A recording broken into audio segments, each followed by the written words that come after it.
कल हम लोगों ने अपने रेस्पिरेटरी सिस्टम के अध्ययन में सिर्फ सिस्टम के प्रोसेसिंग को समझा था, किस प्रकार से हमारा पूरा तंत्र कार्य करता है, उस तंत्र को जानने समझने की कोशिश की थी। आज हम लोग ये जानने की कोशिश करेंगे कि कौन कौन से अंग जो है वो मूलतः उपयोगी साबित होते हैं और हमारे पूरे रेस्पिरेटरी सिस्टम को बनाने में मूलभूत सहायता करते हैं। तो लिखना शुरू कीजिए, organs of respiratory system. organs of respiratory system organs of respiratory system लिखिए, नंबर 1 लिख लीजिए, nostrils nostril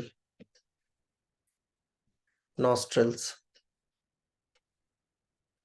लिखिए। मनुष्यों में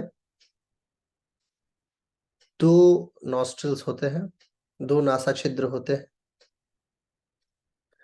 जो जो अंदर नेजल चैम्बर में खुलता है।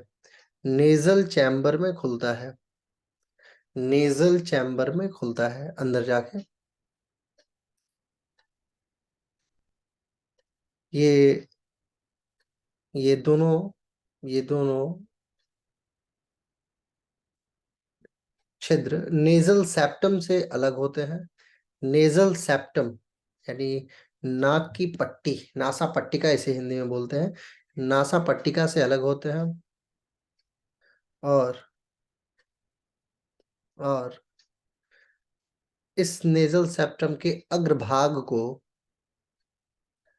इस नेजल सेप्टम के अग्रभाग को वेस्टिबल कहा जाता है। वेस्टिबल कहा जाता है, हिंदी में इसे प्रगाढ़ कहते हैं या प्रकोष्ठ। वेस्टिबल कहा जाता है, VESTIBULE, वेस्टिबल कहा जाता है। इस अग्र हिस्से में, यानी इसका जो वेस्टिबल से इसके अग्र शुरुआती हिस्से में रोम युक्त त्वचा यानी हेयरी स्किन पाई जाती है। हेयरी स्किन पाई जाती है। इसके ठीक पीछे इसके ठीक पीछे olfactory region, OLFACTORY, olfactory region होता है जो साउंड को, आवाज को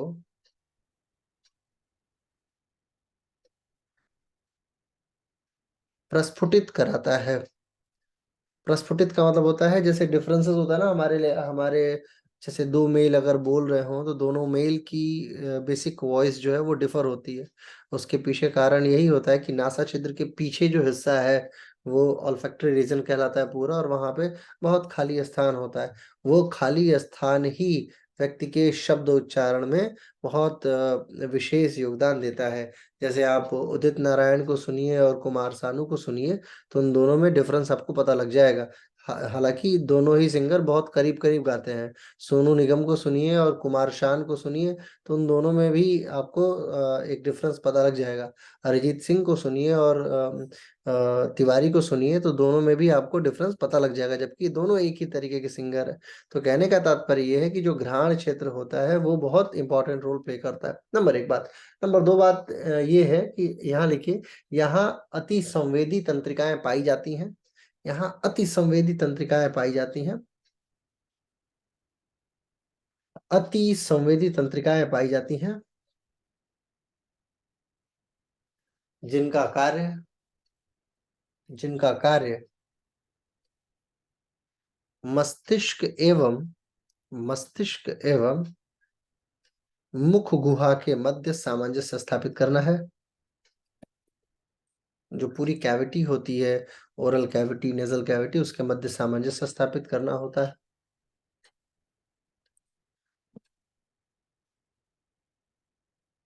इसके आसपास के क्षेत्र को, किसके, ऑल्फैक्टरी रीजन के आसपास के क्षेत्र में, ऑल्फैक्टरी रीजन के आसपास के क्षेत्र में काफी खाली स्थान रहता है। बहुत सारा खाली स्थान रहता है जो हड्डी होती है, जिसे साइनस कहा जाता है, जिसे साइनस कहा जाता है या साइनस क्षेत्र कहा जाता है।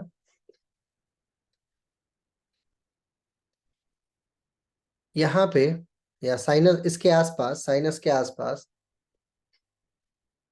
म्यूकस मेम्ब्रेन होती हैं, म्यूकस मेम्ब्रेन होती हैं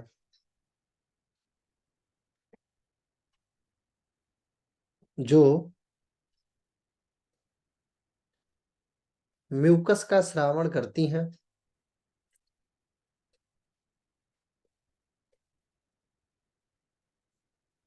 म्यूकस का स्रावण करती हैं। नासा छिद्र में म्यूकस का कार्य, नासा छिद्र में यानी नाक में म्यूकस का कार्य वायु को, बाहरी वायु को, एयर को, एयर एयर को या एयर के टेम्परेचर को, टेम्परेचर को नॉर्मल बना के अंदर भेजना है, नॉर्मल बना के अंदर भेजना है। नॉर्मल का मतलब होता है कि ऐसा कई बार होता है, जैसे हम मान लीजिए साइबेरिया में है या हम कहीं रूस वगैरह में है, वहां पे तापमान बहुत ठंडा है, और तो हम बहुत ठंडी सांस लेंगे तो अंदर जो है वो लिक्विड कहीं ना कहीं जमने जैसी हालत रहती है, लेकिन फिर भी हम सांस ले पाते हैं। और वहीं आप अफ्रीका में चले जाइए जहाँ बहुत गर्मी है, फिर भी आप सांस ले पाते हैं। तो वो ऐसा नहीं कि पूरे आपके म्यूकस को ही सुखा दे रहा हो, क्योंकि गर्म जो वायु होती है वो लिक्विड को सुखाने की बहुत तीव्र क्षमता रखती है। धूप में कपड़ा कम तेजी से सूखेगा, पंखे में तेज से सूखता है, ये नियम होता है फिजिक्स का। तो कहने का तात्पर्य ये है कि नासा छिद्र के जो बाल है वहां पे जो म्यूकस है उसका कार्य है कि वो टेम्परेचर मेंटेन करके ही वायु को अंदर भेजे। दूसरा कार्य लिखिए, दूसरा कार्य म्यूकस का कार्य,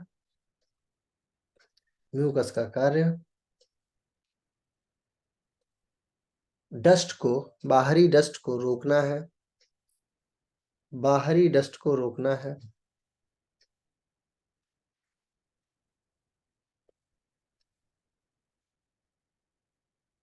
बस। अब आगे दूसरी हेडिंग लिखिए, लैरिंग्स, लैरिंग्स, लैरिंग्स। लिखिए, श्वसन मार्ग का, श्वसन मार्ग का वह भाग जो फेरिंग्स को, फेरिंग्स को यानी ग्रसनी को श्वास नलिका से जोड़ता है, श्वास नलिका से जोड़ता है, श्वास नलिका से जो जोड़ता है, कंठ या स्वर यंत्र कहलाता है। लैरिंग्स का मतलब स्वर यंत्र ही है, स्वर यंत्र कहलाता है। इसका मुख्य कार्य ध्वनि उत्पादन करना है, ध्वनि उत्पादन करना है। ध्वनि उत्पादन के अतिरिक्त या इसके अतिरिक्त, इसके अतिरिक्त खांसने, खांसने, निगलने, एक्सेल करने, एक्सेल करने,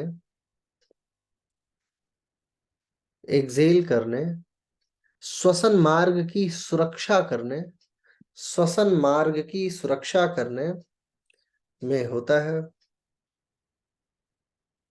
श्वसन मार्ग की सुरक्षा करने में होता है। आगे लिखिए, स्वर यंत्र यानी लैरिंग्स के प्रवेश द्वार पे, लैरिंग्स के प्रवेश द्वार पे एक पतला, पतला पत्ती यानी लीफ के समान एक वॉल्व होता है, लीफ के समान एक वॉल्व होता है, वॉल्व, हिंदी में कपाट बोलते हैं, दरवाजा, वॉल्व होता है, जिसे इपीग्लॉटिस कहा जाता है, इपीग्लॉटिस कहा जाता है। जब कुछ निगलना होता है, जब कुछ निगलना होता है तो इपीग्लॉटिस द्वार बंद कर लेता है, इपीग्लॉटिस द्वार बंद कर लेता है, जिसके कारण भोजन श्वास नली में प्रवेश नहीं करता, भोजन श्वास नली में प्रवेश नहीं करता। यह क्रिया स्वतः संपन्न होती है। और इसके स्वतः होने की पराकाष्ठा मैं आपको बताऊंगा। योग में एक बड़ा अच्छा सिद्धांत बताया जाता है। बताते हैं कि जब आप योग सिद्ध कर लेंगे तो हवा में भी उड़ने लगेंगे। ये सब बातें, ऐसा नहीं है कि ये मतलब कुछ भी कह रहे हैं, ऐसा नहीं है। शरीर के अंदर ऐसे ऐसे सिस्टम है, किसी व्यक्ति के 99.9% पागल हो जाने के बाद भी आप तंत्रिका तंत्र के इस सिस्टम को प्रभावी नहीं कर सकते हैं।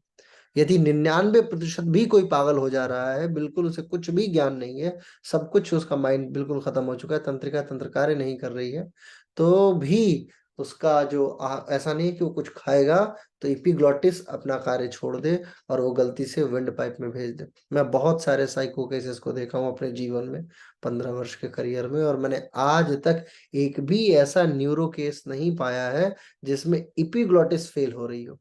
हाथ पांव आंख नाक मुंह लार ये सब फेल हो जाता है, सारी चीजें इधर उधर बहनी शुरू हो जाती हैं। मूत्र पे कोई कंट्रोल नहीं होता है, वॉक पे कोई कंट्रोल नहीं है, देखने पे बोलने पे सूंघने समझने सारी चीजें फेल होती हैं। लेकिन कुछ तंत्र ऐसा है जिसके लिए आपको बिल्कुल मतलब व्यक्ति कभी भी इस पे कोई वो नहीं कर पाता, मतलब ये चीजें हमेशा ठीक रहती हैं। जैसे एक होता है आंखों की पुतली का जो कंट्रोल है, यहाँ पे जो कंट्रोल होता है नर्वस सिस्टम का, कुछ लोग ऐसे होते हैं जो कंटिन्यू स्टेयर कर रहे होते हैं। ये भी माना जाता था पहले कि ये भी लगभग उन्हीं 90% हिस्से में से है जो प्रभावी नहीं होती है, यानी कितना भी व्यक्ति पागल हो जाए। लेकिन एक सीमा ऐसी आती है जहां पे व्यक्ति पागल हो जाता है तो उसके सामने आप बम फोड़ दो फिर भी वो आंखें बड़ी करके ही देखता रहता है। ठीक है, वो उसकी पुतली नहीं झपकती है, पुतली झपकने वाला। अब मैंने लिखवाया था ना पुतली झपकने के लिए कौन सा सिस्टम है, लिखवाया था कि नहीं लिखवाया था, याद है आपको? पिछले नर्वस सिस्टम में मैंने लिखवाया था कि पुतली को खोलने के लिए, आंखों की पुतली, आंखों को ओपन करने के लिए और बंद करने के लिए, इन दोनों के लिए एक स्पेसिफिक सिस्टम कार्य कर रहा होता है। ये सिर्फ इसके लिए नहीं है, अन्य बहुत सारे सिस्टम्स के लिए कार्य कर रहा होता है। योगी क्या करता है, योग में हमारा एक रिसर्च पेपर आया था, उस रिसर्च पेपर में बड़ा शानदार ये व्याख्यान दिया गया कि आप यदि चाहें तो अपने नर्वस सिस्टम को, सारे के सारे सिस्टम नर्वस सिस्टम को अगर आप चाहें तो किसी विशेष गुण वाले नर्वस सिस्टम जैसा बनाने की क्षमता रख सकते हैं। योगी यदि चाहे, यानी योग के बल पे यदि आप चाहें तो हर एक गुण को, जैसे बहुत सिंपल सा एक सिद्धि मैं आपको बताता हूँ। व्यक्ति जब जिंदा रहता है तो पानी में डूब जाता है, मरने के बाद वो तैर लेता है, बराबर। तो इस पे एक प्राणायाम बताया गया, प्लावी प्राणायाम। अब प्लावी प्राणायाम को सिद्ध करके, आजकल तो मेरे नोएडा में 50वें से योगा टीचर है जो प्लावी सिद्ध कर करके पानी में बिना सांस लिए लेट जाते हैं सब ऊपर और तैर रहे होते हैं। स्विमिंग पूल में जो पूल योगा होता है वहां पे बड़ा कॉमन हो चुका है। और मतलब उन बेचारों की क्लास ही इसी आधार पे चलती है, यही कला दिखा के कि यार देखो ये एक छोटी सी कला मैं जानता हूँ कि पानी के ऊपर मैं डूबता नहीं, मैं कुछ नहीं करूंगा, हाथ पैर भी नहीं मारूंगा, पहले वज्रासन लगाते हैं, पद्मासन लगाते हैं, और पद्मासन लगा के आराम से स्विमिंग पूल पे लेट रहे होते हैं और आराम लोग देख रहे होते हैं, वाह व्हाट अ स्विमिंग स्टाइल। ठीक है, तो ये प्लावी का एक ऐसा गुण है। ऐसे बहुत सारे गुण हैं हमारे। जो मेरा ग्रामीण क्षेत्र है बनारस का, बनारस में आप जाके देखिए, वहाँ एक एक काशीदास बाबा की पूजा होती है। और उस पूजा में क्या करते हैं कि जो योगी होता है वो अग्नि सिद्धि किए हुए, उसको आग जला ही नहीं सकती।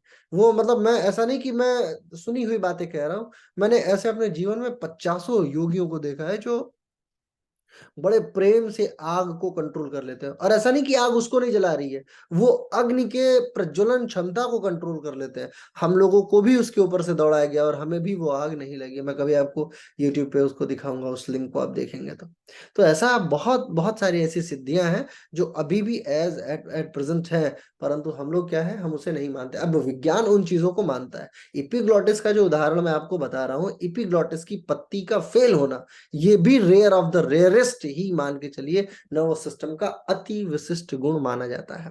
आगे लिखिए, छोटी हेडिंग डालिए, ट्रैकिया, TRACHEA, ट्रैकिया। ट्रैकिया लिखिए, स्वर यंत्र, स्वर यंत्र यानी लैरिंग्स ट्रैकिया से जुड़ा होता है, ट्रैकिया से जुड़ा होता है।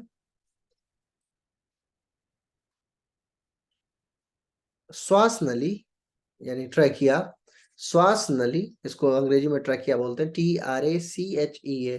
देखिए, श्वास नली लगभग 11 से 13 सेंटीमीटर लंबी होती है। 11 से मतलब वयस्क पुरुषों में 11 से 13 सेंटीमीटर लंबी होती है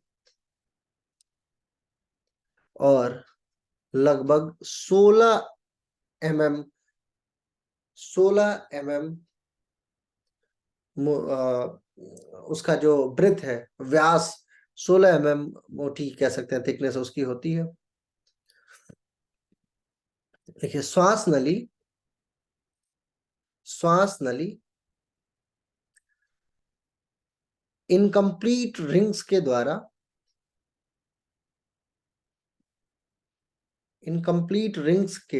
द्वारा जो कार्टिलेजियस होती है, यानी जो कार्टिलेज होता है, जो कार्टिलेज युक्त होती है,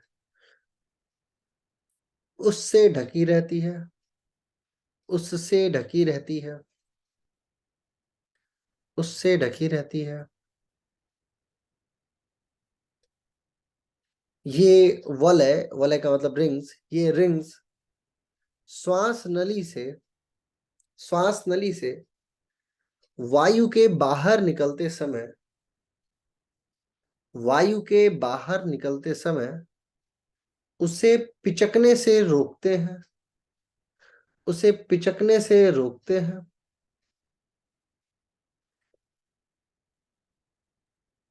उसे पिचकने से रोकते हैं। श्वास नली नीचे थोरैसिक कैविटी में पहुंचती है।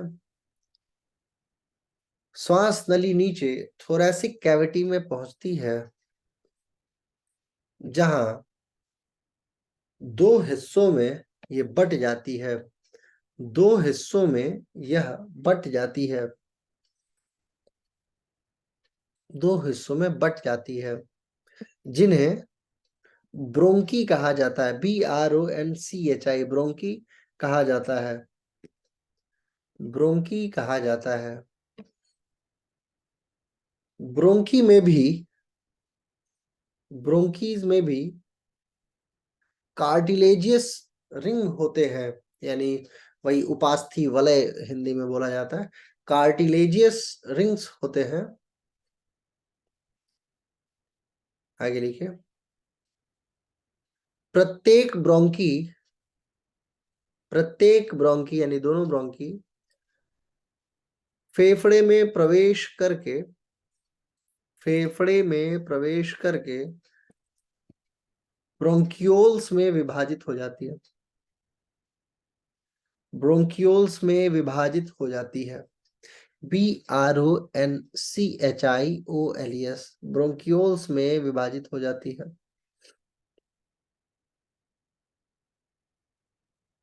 आगे लिखिए।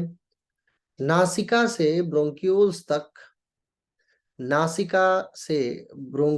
तक श्वसन तंत्र का संपूर्ण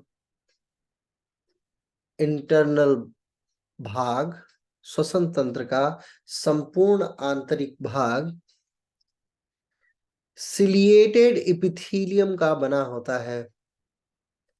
सिलिएटेड इपिथीलियम का बना होता है। सिलिएटेड का मतलब होता है एक पतली सी लेयर लगी पड़ी है। इपिथीलियम का मतलब होता है उपकला, उतक। Ciliated, CILIATED, EPITHELIUM, ciliated epithelium का बना होता है। आगे लिखिए। फेफड़े के अंदर ब्रोंक्यूल्स कई शाखाओं में विभाजित हो जाती है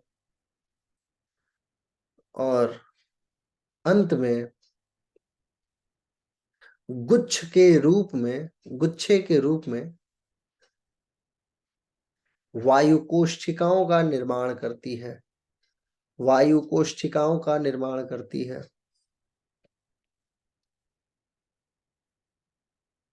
वायु कोशिकाओं का यानी एल्वोलाई का निर्माण करती है।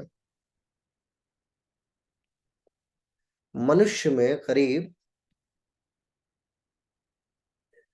ये लाइन इंपॉर्टेंट, मनुष्य में करीब 3 × 10⁸, यानी 3 गुणे 10 के बाद 8 बार जीरो लगा लीजिए। एल्वोलाइज होती हैं, एल्वोलाइज होती हैं, एल्वोलाइज होती, एल्वोलाइज होती हैं। इनका कार्य, इनका कार्य गैसों का आदान प्रदान, गैसियस एक्सचेंज में होता है, गैसों का आदान प्रदान करना होता है।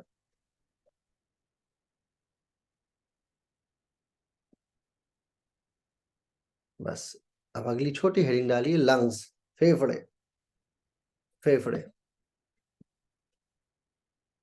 देखिए मनुष्य के थोरैसिक कैविटी में, मनुष्य के थोरैसिक कैविटी में एक जोड़ी, एक जोड़ी फेफड़े होते हैं जो जो स्पंजी, स्पंजी गुलाबी थैलीनुमा संरचना होती है, गुलाबी थैलीनुमा संरचना होती है, जो हृदय के, हृदय के चारों तरफ स्थित होती है, हृदय के चारों तरफ स्थित होती है।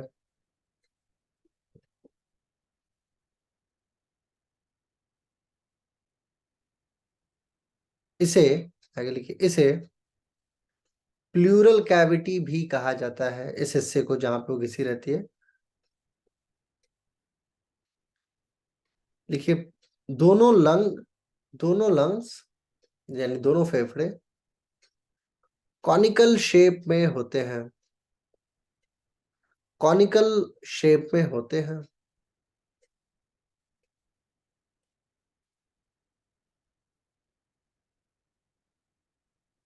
फेफड़े नीचे से डायाफ्राम के द्वारा अन्य अंगों से अलग होते हैं। फेफड़े निचले हिस्से में डायफ्राम, DIAPHRAGM, डायफ्राम, इसमें जी साइलेंट है, डायफ्राम से अलग होते हैं। फेफड़ों में 3 स्तर पाया जाता है, ये इंपॉर्टेंट लाइन है। फेफड़ों में 3 स्तर पाया जाता है, एंटीरियर, पोस्टीरियर और इंफीरियर। 3 हिस्से कह सकते हैं आप इसे। Interior, anterior, ANTERIOR, anterior, posterior, POSTERIOR, inferior, INFERIOR, inferior. आगे लिखिए दाहिना और बायां फेफड़ा, दाहिना और बायां फेफड़ा 3 और 2 हिस्सों में बंटता है। राइट लंग जो है वो 3 हिस्सों में बंटता है, दाहिना फेफड़ा 3 और बायां लंग 2 हिस्सों में बंटता है, जिसे सुपीरियर, मिडल और इंफीरियर लॉब बोला जाता है। सुपीरियर, मिडिल और इंफीरियर, जो 3 वाला है, और जो 2 वाला है वो सिर्फ सुपीरियर और इंफीरियर, इंफीरियर लॉब भी बोला जाता है।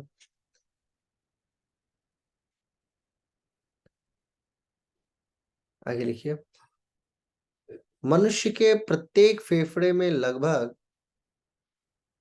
मनुष्य के प्रत्येक फेफड़े में लगभग 300 करोड़, 300 करोड़ वायुकोश होते हैं, वायुकोश होते हैं। दायां फेफड़ा यानी राइट लंग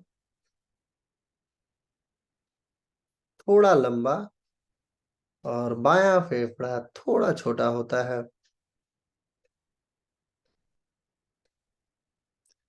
आगे लिखिए प्लूरल मेम्ब्रेन में फेफड़ों को सुरक्षा करने वाले अवयव पाए जाते हैं, यानी प्लूरल मेम्ब्रेन का मुख्य कार्य है फेफड़ों की सुरक्षा करना। प्लूरल मेम्ब्रेन का प्रमुख कार्य फेफड़ों की सुरक्षा करना है, ऐसे भी लिख सकते हैं।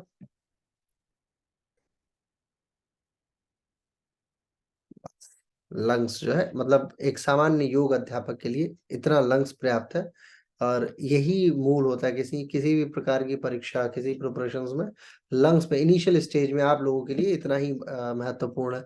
अब अगर आप इसमें डीप जाते हैं तो फिर आपको एक एक ब्रोंकीज, एक एक ब्रोंक्योल्स के विषय में बताया जाता है, और कैसे कई बार ऐसा आपने देखा होगा लंग्स कैंसर जो हो जाता है वहां पे कैसे कोशिकाएं कैसे बढ़ रही होती हैं।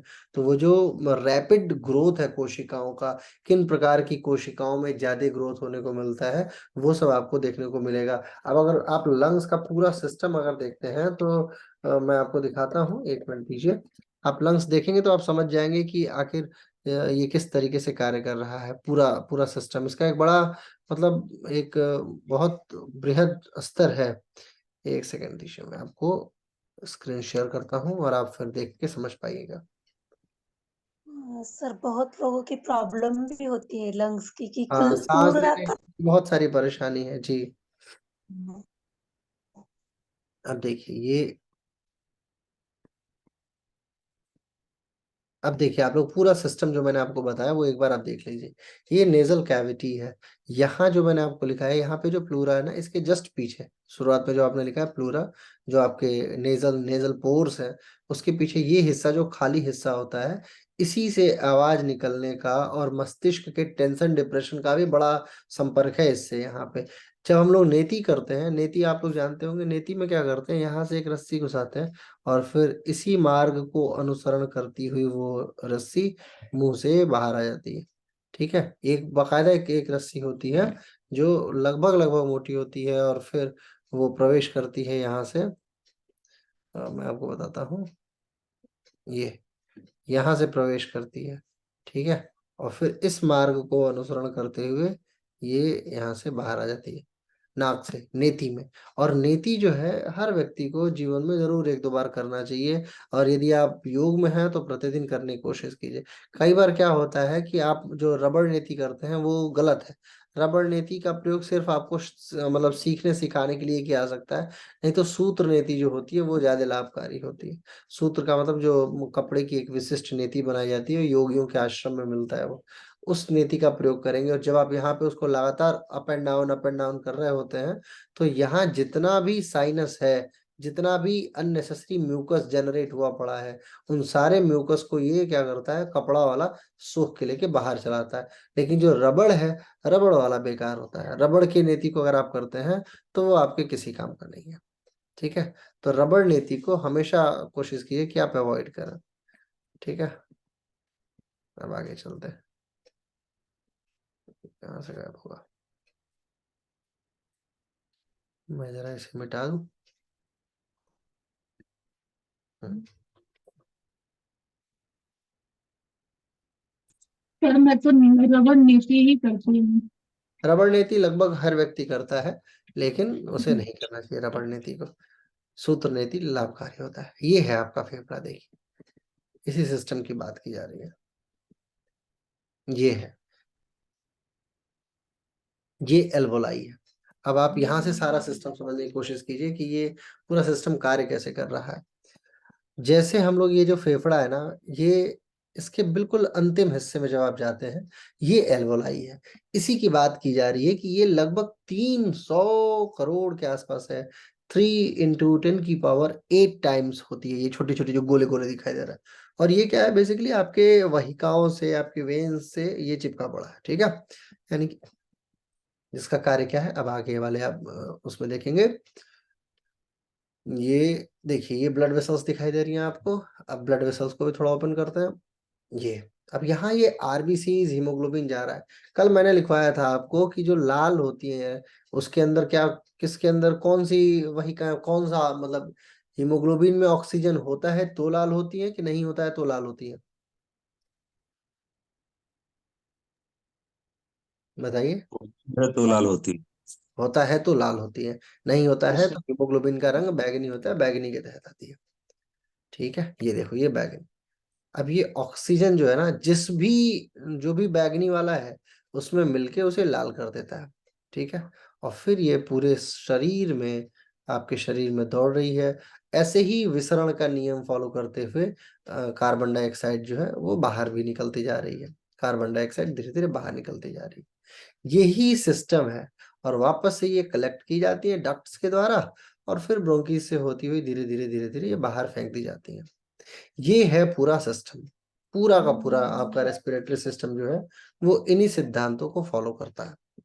ठीक है, बस इसके पार रेस्पिरेटरी सिस्टम में और ऐसा कुछ भी नहीं है जो आप मतलब कभी सुन के समझ के परेशान होंगे। ठीक है, रेस्पिरेटरी सिस्टम एक और सिद्धांत मैं आपको अपनी तरफ से बताता हूँ, मतलब आपके सिलेबस में नहीं है, ना ही कोई आपको बताए। आरक्यू फॉर्मूला एक बड़ा शानदार फॉर्मूला माना जाता है। लिखिए RQ formula, RQ formula, RQ formula, RQ formula. देखिए आरक्यू फॉर्मूला का मतलब रेस्पिरेटरी क्वाइटेंट होता है, रेस्पिरेटरी क्वाइटेंट होता है, क्वाइटेंट QUOTIENT होता है। इसका फॉर्मूला देखिए, इसका फॉर्मूला लिखिएगा RQ is equal to, RQ is equal to CO2 का कुल उत्पादन, CO2 का कुल उत्पादन अपॉन ऑक्सीजन का कुल उत्पादन, यानी total production of carbon dioxide upon total production of oxygen होता है।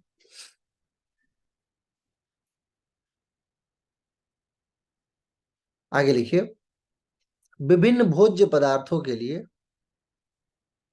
विभिन्न भोज्य पदार्थों के लिए, विभिन्न भोज्य पदार्थों के लिए श्वसन भागफल यानी RQ का मान, RQ का रिजल्ट अलग अलग होता है। प्रत्येक खाद्य पदार्थ का, प्रत्येक खाद्य पदार्थ का अपना निश्चित RQ होता है, अपना निश्चित RQ होता है। जैसे फॉर एग्जाम्पल कार्बोहाइड्रेट का, carbohydrate is equal to 1, carbohydrate का मान RQ मान 1 होता है, यानी कि दोनों बराबर ही होता है। ऑक्सीजन भी उतना ही निकलता है जितना कार्बन डाइऑक्साइड। कार्बोहाइड्रेट खाएंगे आप तो बराबर वो रिजल्ट देता रहेगा आपको। वसा फैट का होता है 0.7, 1 से कम होता है, 1 से कम, वसा का 1 से कम यानी 0.7। कार्बनिक एसिड का होता है 4, 1 से बहुत ज्यादा। कार्बनिक एसिड का 1 से मतलब बहुत ज्यादा होता है 4। और प्रोटीन का 0.8, प्रोटीन का 0.8,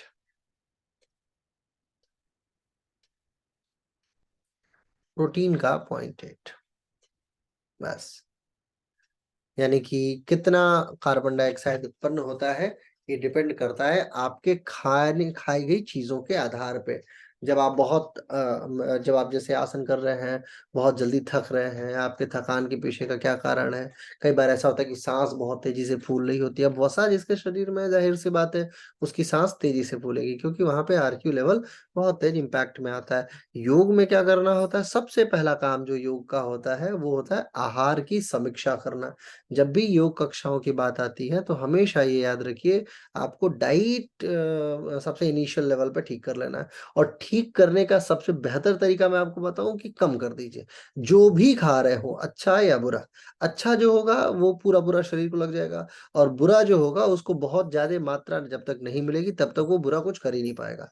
बुरी चीजों की खासियत ये होती है कि वो अतिशय मात्रा में जाके बुरी होती है, क्योंकि हमारे शरीर में ऐसा सिस्टम डेवलप है, ऐसा सिस्टम बनाया गया है जो बड़े प्रेम से किसी भी चीज को पचा सकता है। लिवर को भी फैटी लिवर बनने के लिए कितनी मशक्कत करनी पड़ती है, यानी बेचारा कितनी मेहनत करता है आपके गंदे पदार्थों को पचा पचा के फिर जाके वो कहीं फैटी लिवर के रूप में स्थापित होता है।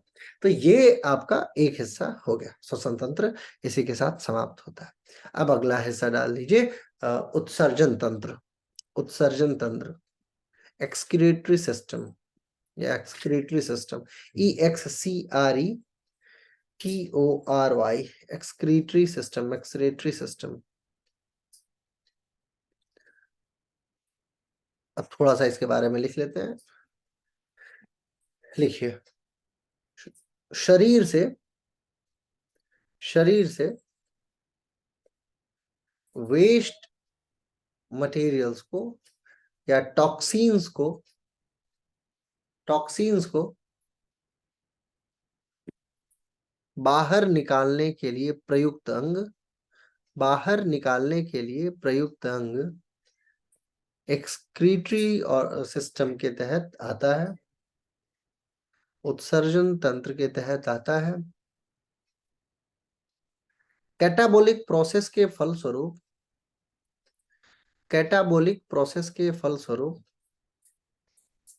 यानी अपचय क्रिया के फलस्वरूप शरीर में एकत्रित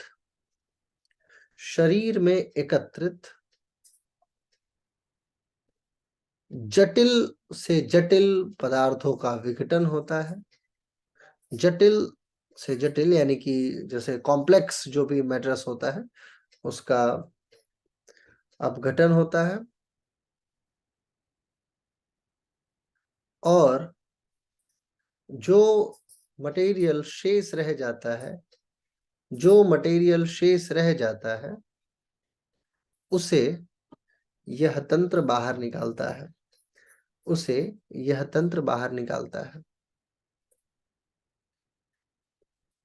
मनुष्य में उत्सर्जन तंत्र हेतु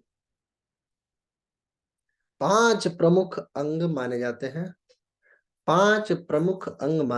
हैं। 5 मेजर। पहला है किडनी,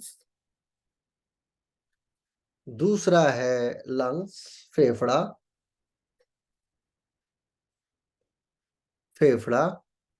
तीसरी है स्किन, त्वचा, चौथा है लिवर यानी यकृत, पांचवा है इंटेस्टाइन्स यानी आंतें। अब छोटी हेडिंग डाल लीजिए, किडनी।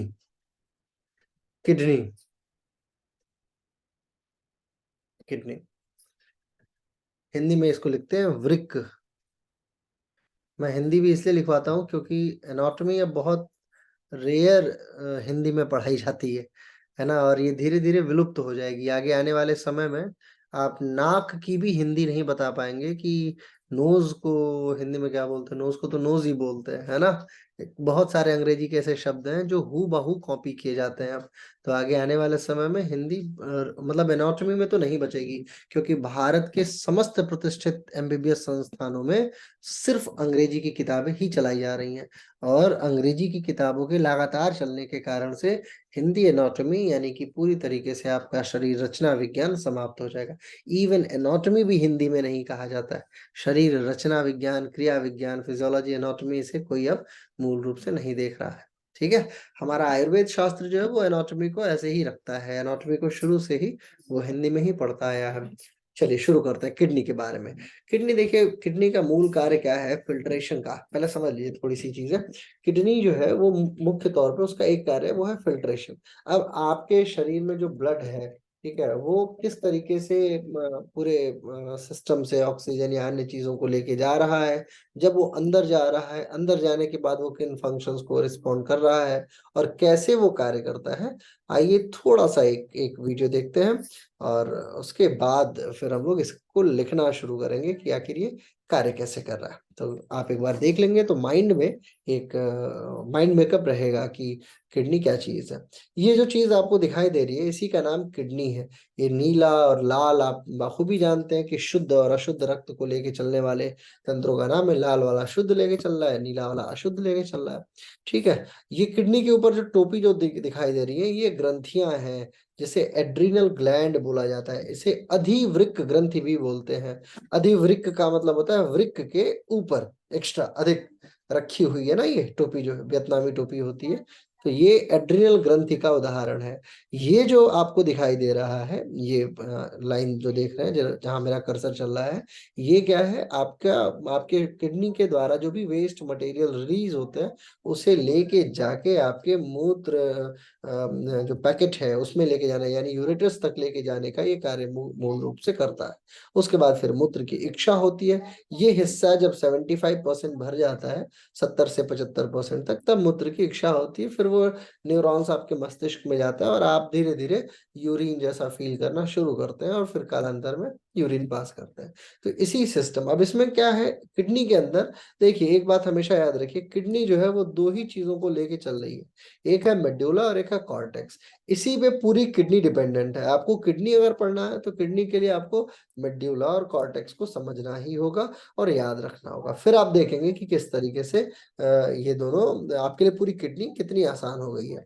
अब आप कुछ इस तरीके से देखिए, अभी क्या है, हार्ट जो है वो ब्लड को रिलीज किया, पूरे शरीर से हार्ट में ब्लड आया, ब्लड पंप करके गया अंदर, ये पहुंच गया किडनीज के अंदर। अब ये है किडनी। किडनी की बेसिक यूनिट जानते हैं क्या है? किडनी की बेसिक यूनिट है नेफ्रॉन, नेफ्रॉन्स। ये जो नेफ्रॉन है, जो अंदर अभी छोटी छोटी कोशिकाएं होती हैं, इसे नेफ्रॉन, कोशिकाओं से भी सूक्ष्मतर आप मान के चले, बहुत सारी कोशिकाएं बड़ी होती है, नेफ्रॉन उससे भी छोटा होता है और मूलभूत इकाई है, बेसिक यूनिट है। अब बात आती है किडनी को अगर हम काटते हैं तो, ठीक है, कॉर्टेक्स बोलते हैं बाहरी हिस्से को और मेड्यूला बोलते हैं आंतरिक हिस्से को। ये बात आप याद रखिएगा। बाहरी का मतलब सी जो होता है, सी फॉर कॉर्टेक्स, वो बाहरी हिस्सा है, वो पहले आ रहा है और फिर मेड्यूला आता है। एक चीज और है, बोमेन कैप्सूल। चूंकि इसमें क्या है, एक ये, और ये जो इतनी बड़ी संरचना आप देख रहे हैं, असल में ये सूक्ष्मदर्शी से दृश्य होती है, जो माइक्रोस्कोपिक चीजें हैं। बोमेन नामक एक वैज्ञानिक थे, उन्होंने एक हिस्सा खोजा था जिससे कैप्सूल बोला था, बोमेन कैप्सूल। तो उनके नाम से ये कैप्सूल प्रसिद्ध है। कैप्सूल में कुछ नहीं होता, विषय सभी देखेंगे तो आप जान जाएंगे कि क्या चीज है। ये है मेड्यूला, मैंने आपको बताया बाहरी हिस्सा कॉर्टेक्स का, आंतरिक हिस्सा मेड्यूला का, ठीक है। अब ये जो रेनल पूरा हिस्सा है, जो भी मूत्र कलेक्ट हुआ वो अंदर आया, यूरेटस यूरेथ्रास के थ्रू आके और एक जगह एकत्रित हो गया। अब जैसे आप पानी पिए, पानी का थोड़ा ज्यादा प्रभाव पड़ता है। इन सारी चीजों को हम लोग लिखेंगे। अभी आप सिर्फ एक मूल भाव में आप समझ लीजिए कि किडनी का क्या हिस्सा आप देख पा रहे हैं, ठीक है। अभी एक राउंड फिगर आपको आइडिया मिल गया कि किडनी दिखती कैसी है और क्या इसका कार्य है। अभी मैं आपको बताऊंगा कि कैसे ये कार्य कैसे कर रही होती है। अभी मैं उनका भी आपको वीडियो दिखाऊंगा कि मूत्र कैसे बनता है, वो फॉर्मेशन कैसे होती है, कैसे ब्लड, जो कि ब्लड सेल्स खुद में बहुत छोटी होती हैं, उसमें से भी पानी जैसी संरचनाओं को छान लिया जाता है और बाहर निकाल के फेंक दिया जाता है। ये जो सिस्टम प्रकृति ने सिर्फ इतना बड़ा बना के रखा हुआ है हमारे पेट के और क्या कहते हैं, हमारे एब्डोमिनल कैविटी के आसपास के हिस्से में, मतलब पीछे बिल्कुल इंटेस्टाइन के पीछे, वो अगर उसकी मशीन मनुष्य बनाता है, जो डायलिसिस मशीन कही जाती है, वो आदमी से भी बड़ी मशीन होती है। 8-8 फीट 9-9 फीट की बड़ी मशीन होती है और ये भारी सी बिल्कुल 200 किलो की। तो सोचिए प्रकृति की कितनी शानदार संरचना है। कुछ मिथक है, मैं आपको पहले बता दूं। किडनी में सामान्यतः ऐसा कहा जाता है कि बहुत ज्यादा पानी पीना किडनी के लिए कष्टदायी है ना। बहुत, अगर आप पानी 6 लीटर 7 लीटर पीते हैं तो वो बेकार है, 8 लीटर पीते हैं तो वो बेकार है, ऐसा नहीं है। आपके शरीर में जितनी पानी की आवश्यकता होगी आप उतना पानी पिएंगे। नेचुरल रूप में अगर आप उतना पानी पीते हैं, प्राकृतिक रूप से, अतिशय करेंगे तो शरीर खुद ही मना कर देगी, आपको लगेगा कि वोमिट होने वाला है। जैसे हमारे योग में एक प्रक्रिया बताई जाती है, संघ प्रक्षालन।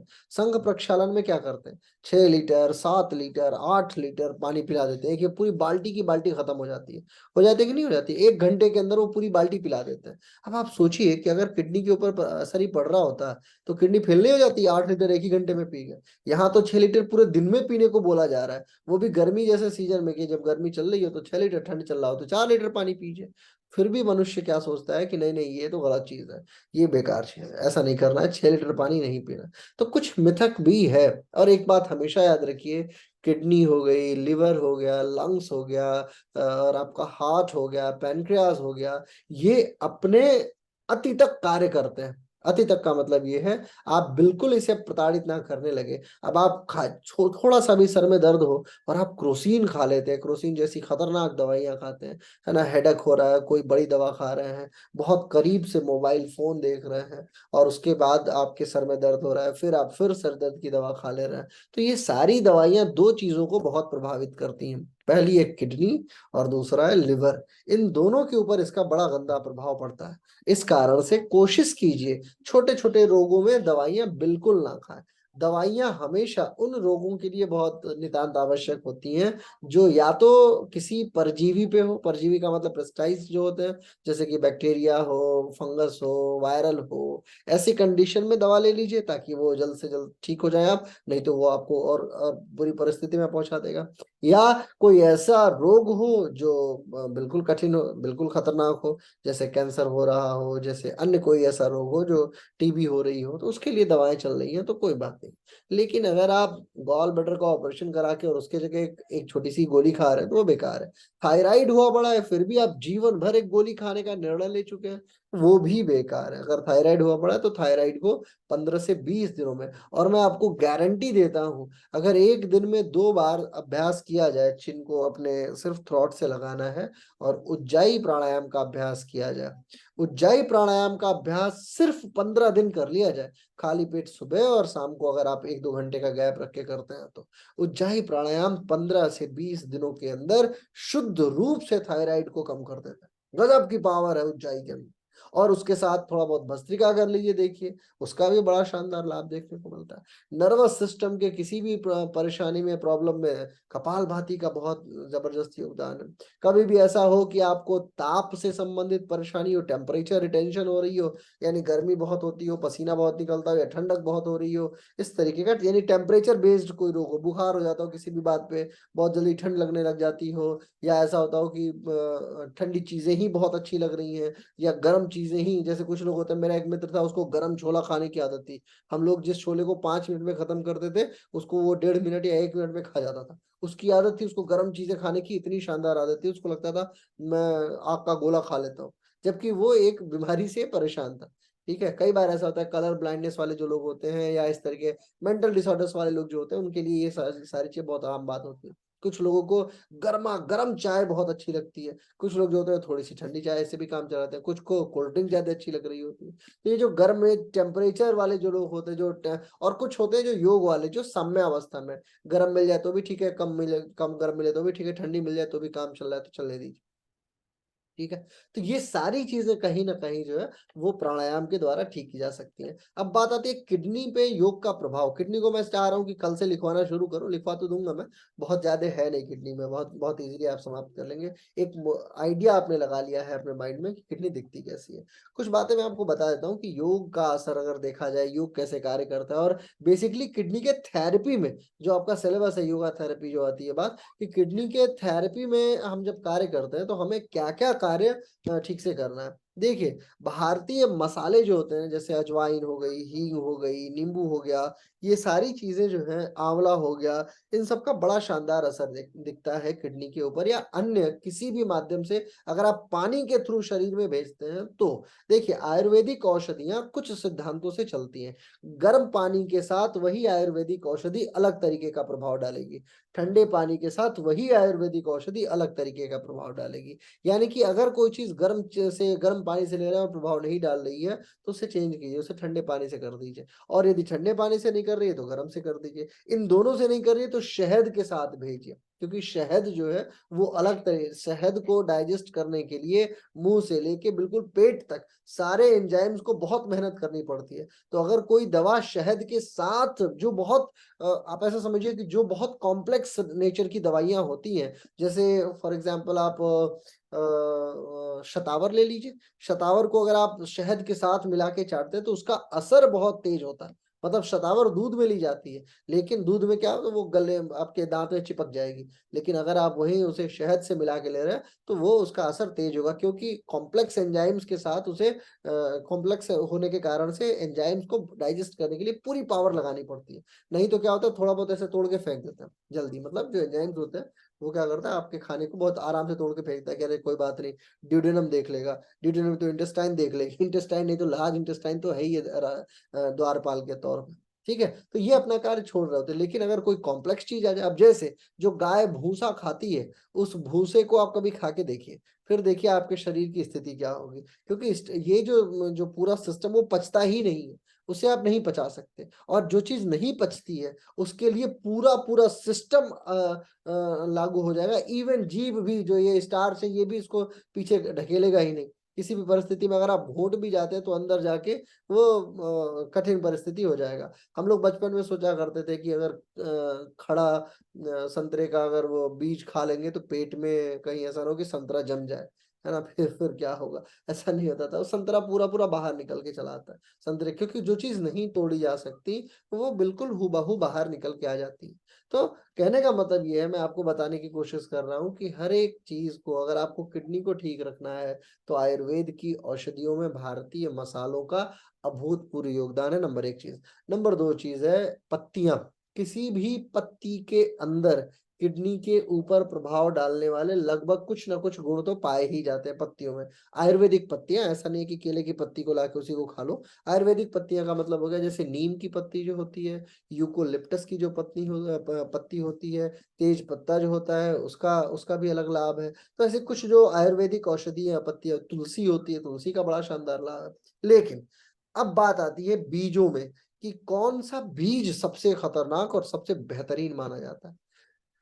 किडनी के किसी भी रोग के लिए जौ नामक एक पौधा वो रामबाण माना जाता है। जौ का किसी भी रूप में प्रयोग करते हैं आप, जैसे जिसको व्हीट ग्रास बोल दिया जाता है। हालांकि जौ की अंग्रेजी मुझे नहीं पता क्या होती है, लेकिन जौ, जौ जानते हैं ना, जो गेहूं का चावल का भाई होता है, धान का, धान के साथ ही हो जाता है। धान में उसी में, हमारे घर में जब खेती होती थी तो धान में ही थोड़ा बहुत जौ डाल के बो देते थे। धान कम होता था, जौ ही ज्यादा हो जाता था, है ना। तो जौ, जौ का आटा होता है। जौ को आप रात भर भिगो दीजिए पानी में, अगले दिन वो पानी पी लीजिए। किसी को पेशाब नहीं हो रहा है, ठीक है, तो उसे जौ पिलाइए, वो देखिए वो बिल्कुल उसे पेशाब ही पेशाब होना शुरू हो जाएगा। किसी को बहुमूत्रता है, पॉलीयूरिया है, छोटी छोटी बातों पे डर जाता है तो भी उसको पेशाब आ जाती है। आप देखिए कई बार परीक्षा से पहले लगातार, जो संडे को आपके साथ होने वाला था, अब इस बार तो नहीं लूंगा मैं परीक्षा क्योंकि अभी हमें पढ़ाना है थोड़ा, तो आप देखते हैं कि परीक्षा जब लॉग इन करने जा रहे होते तो आपको बार बार यूरिनेशन जैसा फील होता है, ऐसा लगता है कि पेशाब आने वाला है ना, बार बार यूरिन जैसा होता है। और यूरिन की खासियत ये है कि वो आपके मस्तिष्क से कंट्रोल होता है, क्योंकि वहां पे बहुत शार्प तंत्रिका तंत्र लगा पड़ा है, बहुत तेज काम करने वाली जो तंत्रिका नर्व्स होती है वो लगी पड़ी है। इसका उदाहरण आप कुछ इस तरीके से समझ सकते हैं कि जैसे मान लीजिए कि आप अपने घर से 5 किलोमीटर दूर बाजार में हैं और आपको बहुत जोर से यूरिनेशन का फील हुआ, बहुत तेजी से पेशाब आया, और आप वहां आसपास कोई अपॉर्चुनिटी देखते हैं कि कोई स्थान हो तो आप हल्के हो जाए, लेकिन ऐसा कोई स्थान नहीं दिखा। तो आपका दिमाग जो है, जैसे आपने अपने आपने देख लिया, आंखों ने देखा, आपने नहीं, आपकी आंखों ने देखा, और आंखों ने तंत्रिका तंत्र को संवेदनाएं दे दी कि नहीं नहीं, आसपास में ऐसा माहौल नहीं है जहां पे यूरिन मूत्र का त्याग किया जा सकता है। तो आपका दिमाग समझ जाएगा कोई बात नहीं, यानी अब वो अपने ब्लैडर को बोलेगा कोई बात नहीं, वेट करो। खुद मालिक जो है यानी आप जो है वो कहीं ना कहीं जाएंगे जहां पे आप और थोड़ा सा, लेकिन आपके दिमाग में अवचेतन मन में चल रहा होगा कि आपको यूरिन के लिए जाना है। फिर जब आप घर आते हैं, नीचे अपने अपने अपार्टमेंट में आएंगे, तो आप देखेंगे कि अब मूत्र की इच्छा जो है वो थोड़ी तेज हो चुकी है, और वो तेजी होती जा रही है धीरे धीरे। फिर जब आप अपने लिफ्ट में आएंगे वो और तेज हो जाएगी। उसके बाद जब अपने फ्लोर पे जाएंगे, 20वें 22वें 25वें जहां भी है आप अपने फ्लोर पे जाएंगे, तो वहां पे वो और तेज हो जाएगी। और जब आप दरवाजा खोलते खोलते उसके बाद आपकी रफ्तार बहुत तीव्र होती है, क्योंकि दिमाग इस बात को समझ रहा होता है कि अब अंतिम क्षण है, यानी लास्ट 2-4 सेकंड का बचा हुआ है। और जब आप फाइनल वॉशरूम में जाते हैं, वो सबसे कष्टदायी परिस्थिति होती है, until unless you are about to release your urine, जब तक आप यूरिन निकालने के लिए शुरुआत ना कर दे। और उसके बाद एक मेंटल रिलैक्सेशन हो रहा होता है। कुछ लोगों को, जो लोग टेंशन, डिप्रेशन, अवसाद, इंसोम्निया वाले बीमारी वाले लोग होते हैं, उनको ये नहीं होता है। और कुछ लोग जो बहुत अतिशय मात्रा में प्रसन्नचित्त होते हैं, उनके लिए ये यूरिनेशन त्याग करना एक आनंद का विषय होता है। ठीक है, तो कहने का मतलब ये है कि तंत्रिका तंत्र को भी अगर आप कंट्रोल करना चाहें तो urination is a good good policy. अगर सही सिद्धांत अगर यूज करते हैं आप, तो वो आपके तंत्रिका तंत्र के ऊपर भी एक प्रभाव डाल सकती है। अब बात आती है कि कैसे। तो जब हम यूरिनेशन के कॉन्सेप्ट को समझेंगे, मैं आपको बताऊंगा हमारे यहाँ योग में एक सिद्धांत है, आमरोली बजरोली सहजोली का सिद्धांत जो है, इसके विषय में आप लोग जानते होंगे। उसमें कई बार ऐसा बताया जाता है कि मूत्र जो होता है, मूत्र वो माने मनुष्य का जो मूत्र है उसका अपना योगदान है। मनुष्य के मूत्र को कई बार उसे स्ट्रक्चर कर दिया जाता है, अपने ही मूत्र को पिला दिया जाता है एक सिद्धांत के तहत। और ऐसा नहीं है कि वो अभी सामान्य जीवन के मूत्र की बात की जा रही है। जब आप यौगिक जीवन जी रहे होते हैं तो एक पूरा सिस्टम है, उसका सेट ऑफ नियम है, नियमावली है, जिसके तहत अनटिल अनलेस सेम वाटर जब तक बाहर ना निकल जाए, यानी शुद्धता की पराकाष्ठा पे सिर्फ रक्त के अवयव उसमें बाहर आते हैं, और फिर वो एक डीप सिद्धांत है। मैं आपको बताना चाह रहा हूं कि आपके यूरिनेशन में, जिसमें आप देखते हैं कई बार यूरिनेशन में पीलापन बहुत ज्यादा है, बदबू बहुत ज्यादा है, या फिर वाइट डिस्चार्ज हो रहा है महिलाओं में, एक ये बहुत कॉमन रोग पाया जाता है यूरिनेशन के बाद। या पुरुषों में एक रोग होता है डायबिटीज होने के दौरान, कि जब वो पेशाब करते हैं तो बड़ा अजीब सा स्मेल देता है और साथ में चींटियां लगती हैं पेशाब के ऊपर। तो ये सब एक ऐसी परेशानी है जो एक योगा टीचर बहुत प्रेम से मुस्कुराते हुए सॉल्व कर सकता है, बहुत आराम से। इन परेशानियों में कोई सरदर्दी नहीं है, इसकी दवाइयां हैं, लेकिन वो दवाइयां अन्य रोग अन्य चीजों पे गलत असर डालती हैं। ठीक है, तो हमें क्या करना है, हमें पहले पूरे किडनी को समझना है। हमें एक बार जानने की कोशिश करनी है कि किडनी कार्य क्या है, क्या चीज है किडनी। और किडनी को जब आप जान जाएंगे तो आप इन सारी चीजों को अपने आयुर्वेदिक औषधियों से बहुत आराम से कवर अप कर लेंगे। योगा थेरेपी में किडनी की थेरेपी सिंपलेस्ट फॉर्मेट में मान के चलिए। और एक बात मैं बताता हूँ, अगर किसी की किडनी खराब हो गई है तो योगा के ही चाचा ताऊ का एक लड़का है एक्यूप्रेशर, जिसका 100% रिजल्ट है। चाइना का, अब वो बाद में था तो इंडिया का ही एक्यूप्रेशर, बाद में वो चाइना पता नहीं कैसे चला गया, मुझे नहीं पता। लेकिन ये है कि acupressure is integral part of yoga, और एक्यूप्रेशर के द्वारा 100% यानी 100% रिजल्ट किडनी में मैंने देखा है। मेरे एक मित्र हैं, डॉक्टर हैं, कभी मैं उनका एक लेक्चर रखूंगा तो आप सभी को उनसे रूबरू कराऊंगा, आप लोग मिलिएगा। मैंने देखा है ऐसा, मैं उनकी क्लिनिक में एक दिन बात थी, कोई कुछ काम था मेरा, मैं बैठा हुआ था उनके साथ में, और एक बहुत बुजुर्ग व्यक्ति आए मुस्कुराते हुए, और आते ही पहले उन्होंने अब मेरे मित्र को गले लगा लिया। बोले कि मेरी तो डायलिसिस बंद हो गई, मेरी किडनियां ठीक से काम करने लगी है, it's just because of you, आपके द्वारा ही। और बड़े आदमी थे, मतलब ऐसा नहीं कि सामान्य, बहुत किसी बड़े खानदान के व्यक्ति लग रहे थे मुझे। मैंने कहा बताइए, ये आदमी झूठ तो बोलेगा नहीं। और क्या किया मैंने उनसे पूछा तो बोले एक्यूप्रेशर करता हूँ, बस मैं एक्यूप्रेशर किया हूँ। तो एक्यूप्रेशर का रिजल्ट जो मैंने देखा है वो 100% के तौर पे स्थापित होता है। योगा क्या करता है, डायलिसिस वाली चीजों को ना ठीक करे, लेकिन वो ऐसी परिस्थिति नहीं आने देता जिसके कारण से डायलिसिस तक आप पहुंचेंगे।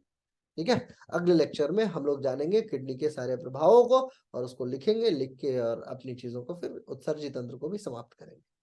ठीक है, चलिए, thank you so much. Sir एक क्वेश्चन सर, अभी जो है एग्जामिनेशन का डेट, सिटी एग्जामिनेशन का एडमिट कार्ड नहीं आया, ऐसा क्यों?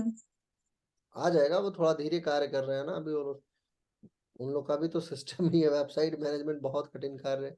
सोचिए, मैं पिछले 1.5 महीने से लगातार मैनेज कर रहा हूँ, फिर भी अभी तक नहीं कर पाया।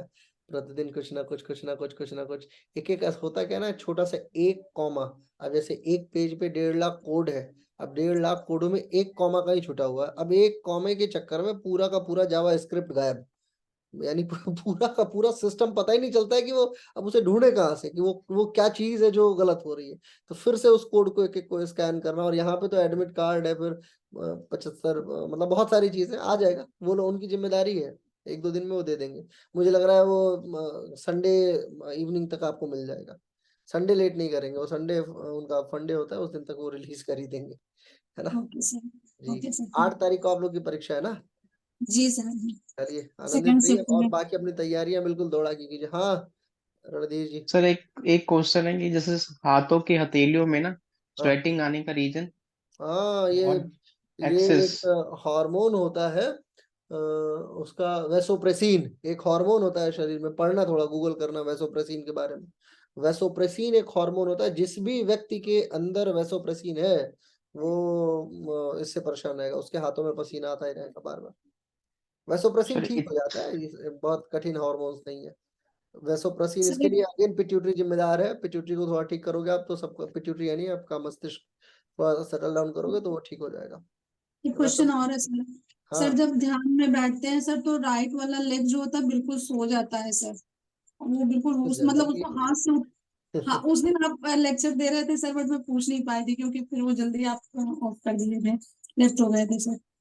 तो उसमें मतलब क्या बताया था सर आपने करने के लिए? राइट वाला लेग मेरा पूरा सो जाता है सर ये तो ध्यान में बहुत जब। पहले, मैं तो मुझे लग रहा है ये 40-42 लेक्चर पहले की बात है ये।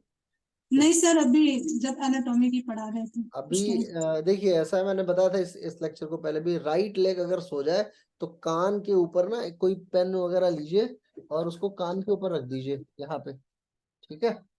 मेरी पेन पता नहीं कहाँ चली, तो जैसे ये मानिए ये है पेन, ठीक है। जी इसे क्या जी करना है सर। आपको यहाँ पे रख देना है ऐसे। पेन ही क्यों, कोई भी छोटा ऑब्जेक्ट, इतना बड़ा ऑब्जेक्ट जो है कोई भी ऐसा ऑब्जेक्ट लीजिए और इसको जी उठाइए और इसको यहाँ पे रख दीजिए। ओके जो भी सर। पैर सो रहा हो, यहाँ एक नर्व होती है बहुत तेज, ये भी कार्य करती है बिल्कुल यहाँ कान के, कान जो होता है कान के मूल में यहाँ पे एक नर्व्स होती है, एक नाड़ी होती है। और ये नाड़ी, इसका वर्णन जो है वो चरक संहिता में भी बड़ा शानदार किया गया है। उसमें आप इस नाड़ी को जैसे ही हल्का सा प्रेशराइज करेंगे, इंस्टेंट आपका जो है वो पैर का सोना गायब हो जाएगा। विद इन मिनट, माने 1 मिनट नहीं जाएगा, अगले मिनट में उसके अंदर खून, रक्त का प्रवाह हो जाएगा। नाड़ी का दोष होता है ये, नाड़ी दोष है। Blood okay vessel sir. को नाड़ी नहीं कहते, ये मत गलत फहमी पालिएगा आप लोग। और ऐसे तो नहीं होता सर, बस जब ध्यान में जाती हूँ ध्यान करती हूँ बस उस टाइम ही होता है सर, बस और उसी इतनी। टाइम आप इस पे कान पे रखिए, 2-3 दिन देखिए, ट्राई कीजिए, आपको समझ में आएगा मैंने क्या आपको गजब का वो बताया। देखिए ओके मैं सर, कुछ थैंक नाड़ियों यू। के बारे में जानता हूँ, अलम्बुशा, कुहू, यशस्विनी, है ना, और इनके विषय में जानता हूँ, जिनका मतलब जिनको हमारे गुरुओं ने बताया है कि इसको कैसे चेक किया सकता है। 10 ही नाड़ियों के विषय में मैं जानता हूँ, इसके पार मेरे गुरु जानते होंगे, मुझे नहीं पता, मुझे नहीं बताया लेकिन, ठीक है। तो आगे अगर आपको 70-72 नाड़ियों तक पहुंचना है तो उसके लिए एडवांस बड़े, मेरे से भी मतलब बृहद बड़े गुरुओं की तरफ रुख करना पड़ेगा। लेकिन ये वाले जो लोग हैं, जो लोग ज्यादा जानते हैं, वो पता नहीं क्यों सोशल मीडिया से बड़ा दूर रहते हैं। तो उनको ढूंढ के कहाँ से लाया जाए ये मैं नहीं समझ पाता हूँ। अभी मैं 3 दिन पहले एक योग के बड़े प्रकांड विद्वान से मिला था।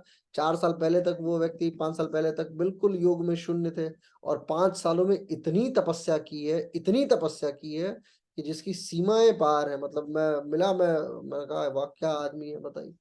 मतलब हम लोग क्या है, एक्टिव लाइफ में बहुत ज्यादा एक्टिव है। एक्टिव लाइफ का मतलब ये है कि अपने लिए समय नहीं निकाल पाते हैं कि जाके अपनी साधनाएं करें। कभी पहाड़ों में, पहले तो मैं चला भी जाया करता था, इस इन 1 साल और 1.5 सालों में तो बिल्कुल मौका ही नहीं मिला।